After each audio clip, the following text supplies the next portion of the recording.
Hello and welcome back to JMC TV. Now as per usual, I have something very exciting for you to have a look at today, and this is Ireland's only Meth injected GTR, and yes, it's running a mere 900 brake horsepower. Let's take a look. So I'm sure like myself, the first thing you notice is this colour. Now if this was on a Corsa you'd say, but the fact this is what it is, you get away with it. It is called Magno Green Hell, something around them sort of lines. It sounds like a Calippo lollipop, but still, have a look at it. And actually when you come up close, it's really strange. So it's metallic-y, it's flat, and then it has a sheen of it. So I know everybody thinks this is a wrap. And at the time, this is a 6,000 sterling option on the GTR. But for me, I think if I was to buy one, it would have to be this colour. As you'd expect from a supercar, it's full of carbon fibre. A lot more plastic than carbon fibre, which is, I don't know, that gets at me, I must say. But if you come down here, one of my favourite things is these bad boys. These are carbon ceramic brakes, and I have to say, they very stop you very well. The little details, all Formula 1 inspired. And the wheels, I think these are the key goods. They are the forged AMG wheels and wrapped in the Michelin Pilot Cup Sport. Cannot go wrong.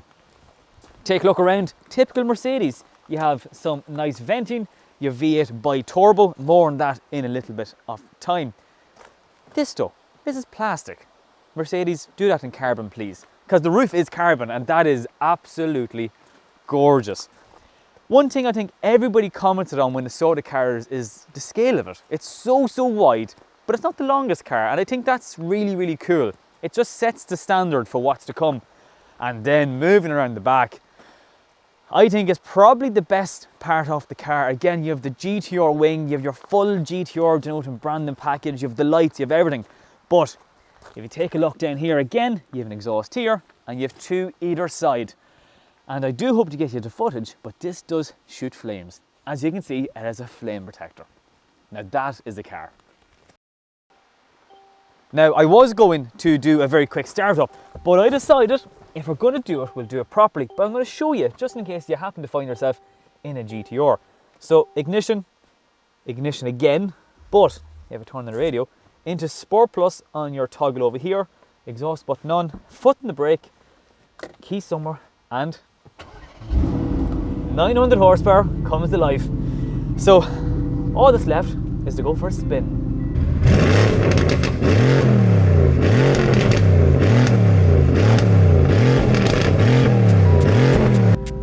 Now that is not a hybrid, so Elon Musk, stay away, please, we want this noise.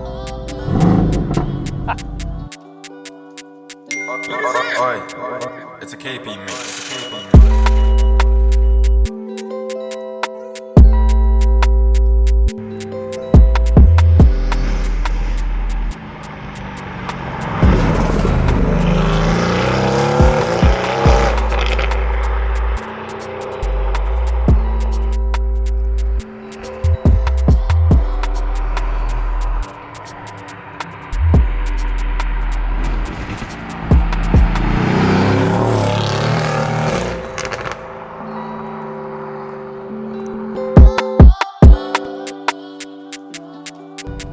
It's not hard to see why this car is quicker around the ring than the GT3 RS. It is an animal. 4-wheel steer, 7-speed gearbox, dual clutch of course, and more buttons than an F-16 fighter jet. Anyway, less of that, let's go. So firstly, a disclaimer, it is 0.5 degrees, 900 horsepower, but for good reason. I'm starting off in comfort mode. We're on the back road and it's Ireland, so if you've ever been to Ireland, you know what I'm talking about. It's not really comfortable. But again, this car is dealing with it very well. My first initial impression was, it's sort of like cheese and crackers and champagne. Very refined, and dull is not the word, but just nice to drive. But then, when you feel like it and you want to be a complete hoonigan, we go down to the toggle, into Sport Plus, you can hear it. Manual mode, exhaust on, second gear.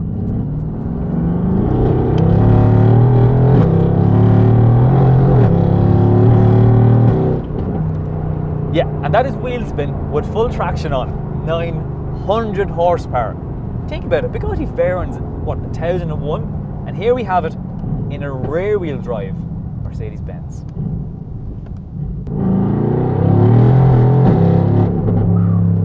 So if this road was dry, you would get 0 to 60 in a claimed 3.6 seconds.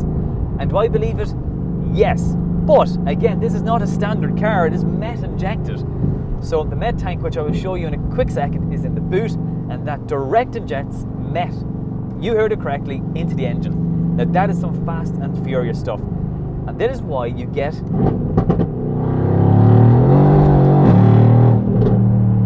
that. And the cameraman is struggling to keep up with the camera here, but that's alright, we'll let him away with it because I'll let you know the next time. Or I mightn't. And now the thing is, like, we're in Sport Plus, and I'm sure you'll agree with me, it's actually not that harsh of a ride. As you can see down here, we have our dampener buttons on the highest setting. So this is this is full track focus as you're going to get. And again, if you want to, that's race mode. So is that a good idea with the current weather conditions and the tyres? Probably not. But then again, it's for content. Oh, you fighter. And just like that, you're up to 80 kilometers an hour. It's incredible.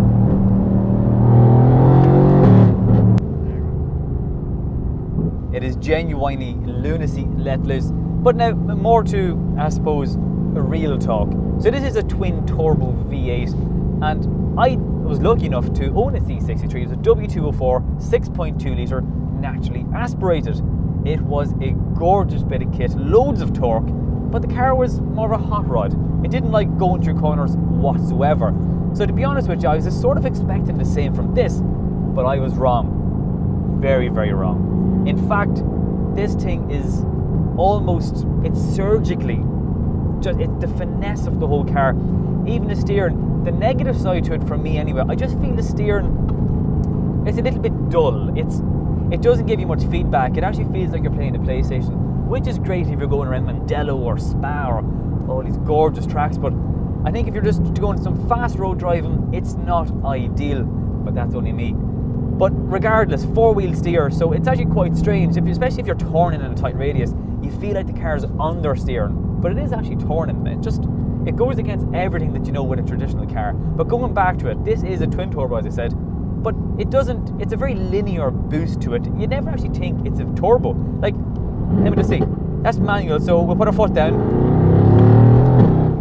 It's instant. You're not waiting for this boost and then the boost comes and you're, and then it's over. You can sort of control it, especially with the throttle.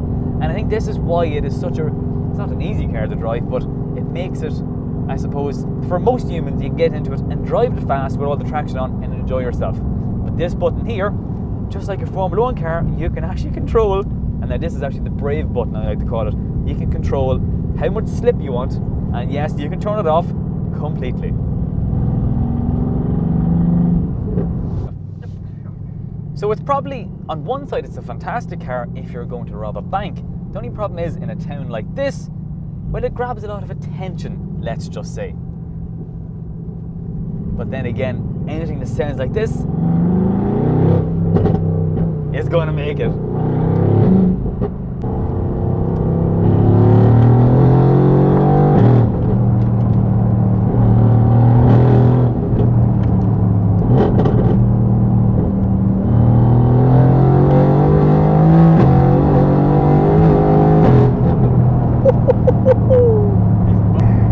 Gotta love it. And thank God, like all my videos, we live in Mexico. Yeah. Only for it. We just want that, hey? Let's just see what can we do. So, down in a second. Let's go.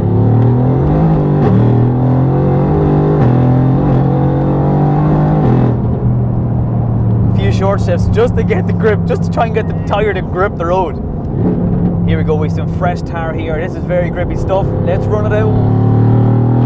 On the power. Them carbon ceramics, they would stop a spaceship. There we go. Now this is going to test it. We have a little bit of a crest over here. This road's very, very slippy. Back it off, go down the gear, feed it in. Not give it a gear just yet, it'll throw the back foot out. Over we go. Power on, let's go.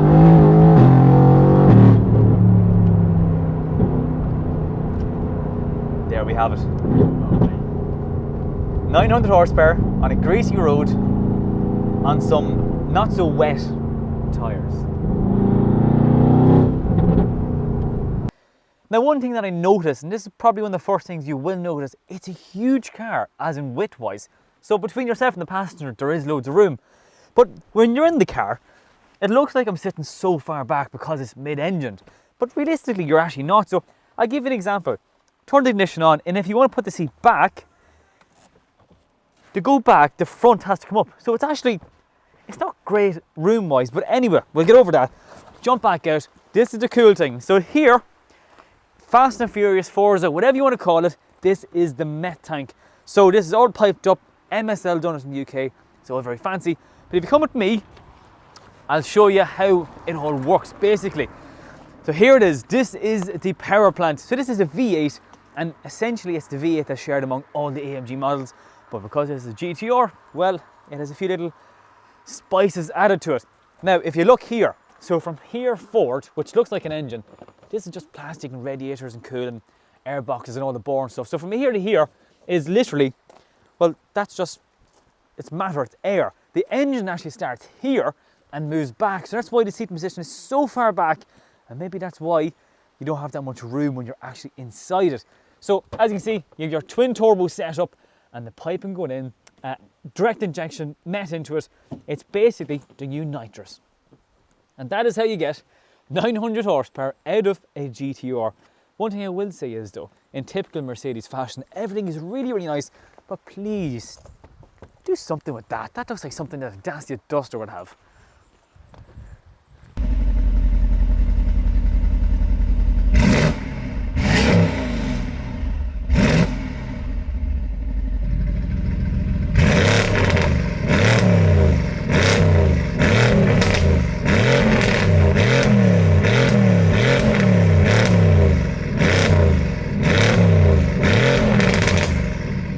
So overall, this car has really surprised me. I was expecting a muscle car, a drag car basically, that when you point it towards a corner, it'll do everything but go around it. But pleasantly surprised, this is probably the best handling car that I have ever sat behind the steering wheel of. Saying that, it's like everything else, there's always a few things that you're like, I'm not too sure. Firstly is inside. All gorgeous materials, but a few bits and pieces like the buttons down here, well, they're quite, how shall I say, they're quite dieselish. There's something you'd find in an A180, an entry-level Mercedes, and I think for the money this car is, you want something a little bit more classy than that. Then again, that's just me, but I'm sure other people also share the same view. Like for instance, have a look down here. Your command center. Like that has been out now for the last, what, 6, 7, 8, maybe even 10 years. The buttons on the roof, that is out. That is literally out of a 2010 C-Class. They could have maybe chromed it or carboned it or just make it interesting or exciting. Other than that, the dash is lovely leather, it's all soft and touchy. You have your stitching, your Alcantara, and of course these seats. And if you are into your AMG products, you'd be well used to these seats because they come in a form and a range of different cars. Everything here is actually quite nice. From much other YouTube videos, a lot of people didn't like the way the gear lever was down here and was out of the way, but it's actually really not, because I think it goes with the whole slingshot design of the car. All in all, I have to say, I love it, and I'm going to hate to give it back. But before we do that, let's go.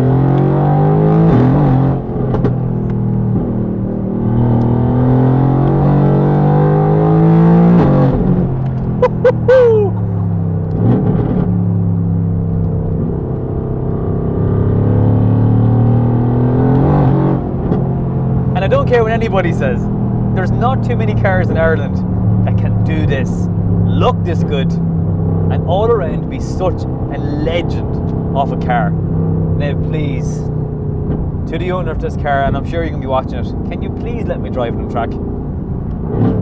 I can't promise I'll be driving carefully, but I'll do my best. Oh, and them turbo spool! The turbo spools, you're just gone, it's instant. It is like driving a highly tuned Japanese snake. That's all I can say. It's just ridiculous. There's no words that can describe it. Well done AMG, well done Mercedes. And on that, it's back to headquarters. So there you have it. This is the first video of 2022. And if it's a thing you don't like, the German GTR, don't be worried. We got a Jap one as well. Until next time, thank you for joining me. Slán.